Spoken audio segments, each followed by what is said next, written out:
Sebelumnya, Assalamualaikum warahmatullahi wabarakatuh. Shalom, Om Swastiastu, Namo Buddhaya, Salam Kebajikan. Di sini saya akan memperkenalkan diri saya terlebih dahulu. Nama saya Farhan Abdillah. NIM 20 Bravo 5050 11001 dari kelas MTU C1 yang akan membawakan materi tentang mata kuliah yang saya tempuh saat ini, yaitu Pendidikan Pancasila yang diajarkan oleh Bapak Muhajir. Di sini kami disuruh memaparkan materi tentang apa yang sudah diajarkan dan mengimplementasikannya dalam bentuk sebuah video. Nah, ini adalah penampilan dari saya, Farhan Abdillah. Uh, Monggo dinikmati. Oke, sebelumnya di sini kan pendidikan Pancasila. Uh, di sini kita akan mempelajari yang pertama pengertian dari Pancasila itu sendiri. Yang kedua, penjelasan dari butir sila yang kedua. Yang terakhir adalah penjelasan dari butir sila ke-1 menurut paparan dari materi Bapak Muhajir. Yang pertama yaitu Pancasila. Pancasila itu sendiri apa sih, Mas? Kita sudah terlahir di bangsa yang besar dan memiliki dasar-dasar yang dianut atau diimplementasikan dalam kehidupan sehari-hari. Ada Pancasila yang kemudian mengatur undang-undang dasar 1945. Nah, Pancasila itu sendiri apa, Mas? Pancasila atau 5 dasar ini yang berisikan yang pertama ketuhanan yang Maha Esa, kemanusiaan yang adil dan beradab, persatuan Indonesia, kerakyatan yang dipimpin oleh hikmat, kebijaksanaan dalam permusyawaratan perwakilan, dan keadilan sosial bagi seluruh rakyat Indonesia. Nah, dari 5 ini aja sudah mencerminkan betapa hebatnya bangsa kita ini, meskipun terbilang masih tergolong baru ya kita ya, kalah lah dengan kompetitor kayak negara-negara barat dan segala macam. Namun dalam hal filosofis dan inti dari sebuah negara tersebut sudahlah matang menurut saya. Namun implementasinya kurang untuk di negara Indonesia ini, teman-teman ya. Ya, kita tidak perlu berikan contohnya, mungkin kalian sendiri bisa merasakan. Oke, itulah penjelasan singkat dari Pancasila itu sendiri. Yang kedua adalah materi penjelasan dari butir-butir silanya. Kalau dari materi yang Bapak kasih di sini hanya membahas tentang sila pertama dan sila kedua. Untuk materi pertamanya sila kedua, yaitu kemanusiaan, tentang kemanusiaan yang adil dan beradab ya.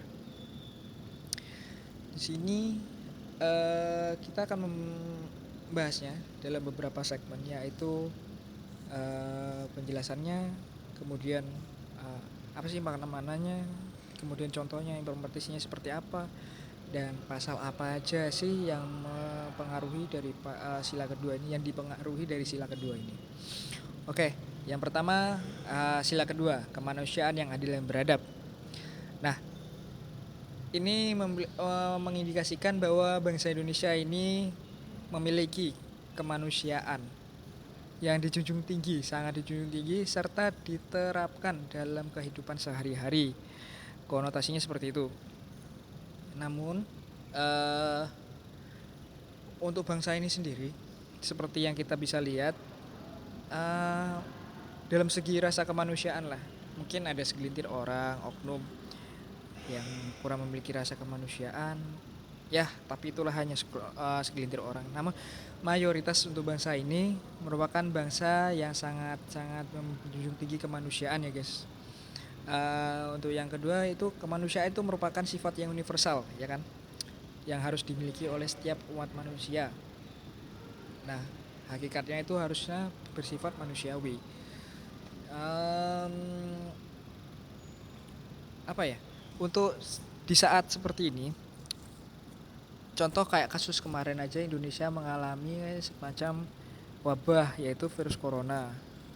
Kita bisa lihat bagaimana gotong royong kita untuk menjunjung tinggi kemanusiaan ini, saling membantu bahu-membahu untuk membantu sesama umat manusia. Entah itu dari suku bangsa yang berbeda, etnis, ras, maupun agama. kita tidak memandang itu semua, namun kita harus bersatu padu untuk menjunjung tinggi rasa kemanusiaan. Untuk apa ya? Menciptakan suatu sinergisitas yang membuat kemanusiaan itu ada, seperti itu.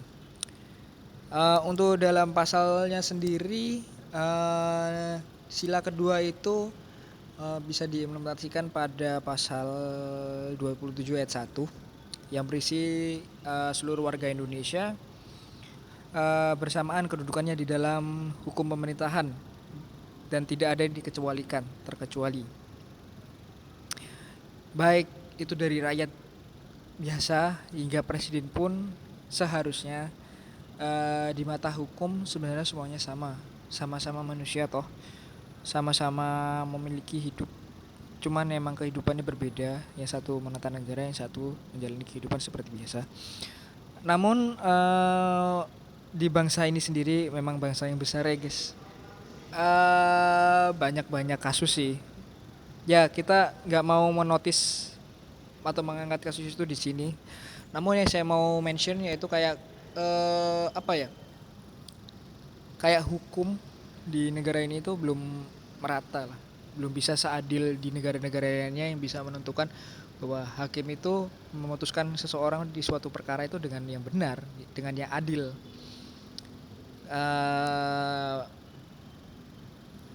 Apa ya, kalau di Indonesia itu ada pepatah, hukum itu seperti mata pisau, tumpul ke atas tajam ke bawah.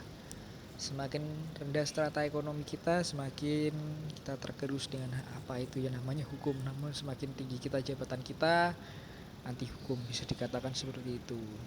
Namun alhamdulillahnya semenjak sekarang ini ya banyaklah perubahan, meskipun itu terbilang sedikit. Namun ya namanya kebaikan itu ya tidak harus serta-merta harus universal, semuanya harus ada, harus bertahap, layaknya air yang mengaliri sebuah batu. Maksud saya, jika air tersebut terus menerus menetesi batu tersebut, maka batu tersebut ya akan lunak juga. Untuk sila kedua ya itu mungkin solidaritas bangsa Indonesia. Contohnya ya ketika kita terkena pandemi COVID-19, kita bisa survive hingga sekarang, alhamdulillah. Untuk materi yang terakhir yaitu penjelasan tentang sila pertama ya, yaitu ketuhanan yang Maha Esa. Ini sangat kompleks menurut saya. Mengapa dikatakan kompleks? Karena ini apa ya, sebuah agama guys, agama yang sudah ada sebelum adanya bangsa ini. Ya kita tahu bangsa ini sudah lama, tapi agama itu jauh ada sebelum ada bangsa ini guys. Untuk di Indonesia sendiri itu kita ada 5 agama ya yang resmi terdaftar. Ada agama Islam, agama Kristen, agama Hindu, Buddha, dan Konghucu. Oke. Semua agama itu mengajarkan tentang apa itu kebaikan, dan tidak ada satupun agama itu yang mengajarkan tentang keburukan dan menyusahkan orang seperti itu ya. Itulah makanya nilai-nilai yang terkandung dalam sila pertama ini sangatlah pure, murni ya. Kayak yang pertama, kita harus percaya akan adanya Tuhan, dan itu apa ya, suatu kewajiban, karena kan namanya aja ketuhanan yang Maha Esa, Tuhan satu, harus memiliki satu Tuhan. Ya multi agama mungkin bisa, tapi tidak bisa diimplementasikan namun tidak terdaftar secara hukum. Dan saya juga tidak mengajarkan kalian untuk dua agama apa gimana. Untuk agama saya sendiri Islam mengajarkan kebaikan juga, sama seperti kalian, untuk ya berbuat baik lah, banyak berbuat amal hingga mendapatkan ganjarannya, yaitu jannah atau surga. Yang kedua itu kita harus memiliki sifat yang saling menghormati terhadap sesama umat beragama, tidak memaksakan untuk misalnya mengikuti aliran kita. Contoh pemaksaan apa ya, zaman dulu banyaklah ya bisa kita katakan ya mohon maaf, misionaris seperti itu. Ya bukannya mereka memaksakan, tapi eh, apa ya? Ya mungkin mereka seperti apa berkelana untuk mencari pengikut Tuhan seperti itu ya. Islam juga sebenarnya seperti itu sih. Waktu zaman Kesultanan banyak berjalan untuk apa ya, menambah apa ya, pengikut agama Islam seperti itu. Ya sama-sama mengajarkan kebaikan, toh apa salahnya kita tidak diciptakan untuk saling bertolak belakang. Ya kemudian ya, oleh karena banyaknya agama di Indonesia ini ya, diharapkan untuk tidak saling mencemooh, tidak saling mengolok-olok antar agama, ya tidak menciptakan huru hara lah, rasis kalau bisa dibilang, supaya tetap damai Indonesia ini tetap semakin jaya. Ya kita tahu bangsa yang besar ini dulunya memakan korban jiwa yang nggak begitu sedikit, banyak, berbagai macam suku, berbagai macam ras, berbagai macam agama. Ya di sini kita saling menghormati saja, toh juga mereka sudah berjuang untuk memberi kita kehidupan yang layak sampai saat ini, kehidupan yang tiada duanya lah kalau bisa dibilang. Kita mendapatkan kebebasan untuk berbicara. Coba zaman dulu kita belum merdeka, apakah kita bisa seperti sekarang? Itu pertanyaannya. Ya mungkin uh, dalam tanda kutip ya, jika kita masih seperti Hindia Belanda, mungkin kita tidak akan seperti ini ya, mungkin maju sih seperti Eropa. Namun apa ya, rasa kebinekaannya itu kurang. Nah itulah adanya Indonesia yang sudah menyatukan kita semua. Oleh karena itu ayolah kita bangun Indonesia ini menuju yang lebih maju, modern, yang bisa menciptakan kesan segan lah dari bangsa lain untuk melihat kita. Kita bangun lagi Indonesia ini layaknya kayak seperti dulu. Kita dijuluki semacam apa? Macan Asia.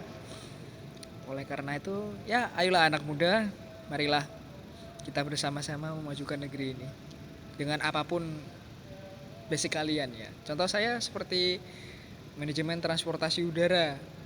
Bisa apa sih masnya gitu? Ya mungkin saya bisa bergerak di bidang transportasi, memajukan perekonomian Indonesia, mendapatkan devisa seperti oke, kita buat flight dari sini-sini. Oh ya devisanya juga toh untuk negara. Contoh kalian berbagai macam pekerjaan, guru, dokter, segala macam. Kalian juga bisa mengabdikan diri kalian untuk negara, mendedikasikan diri kalian untuk negara inilah, untuk sama-sama saling membangun. Ya kita tidak memandang rendah pekerjaan, kita tidak memandang rendah strata kehidupan kalian, toh semua manusia itu sama saja menurut pasal 27 ayat 1, ya kan.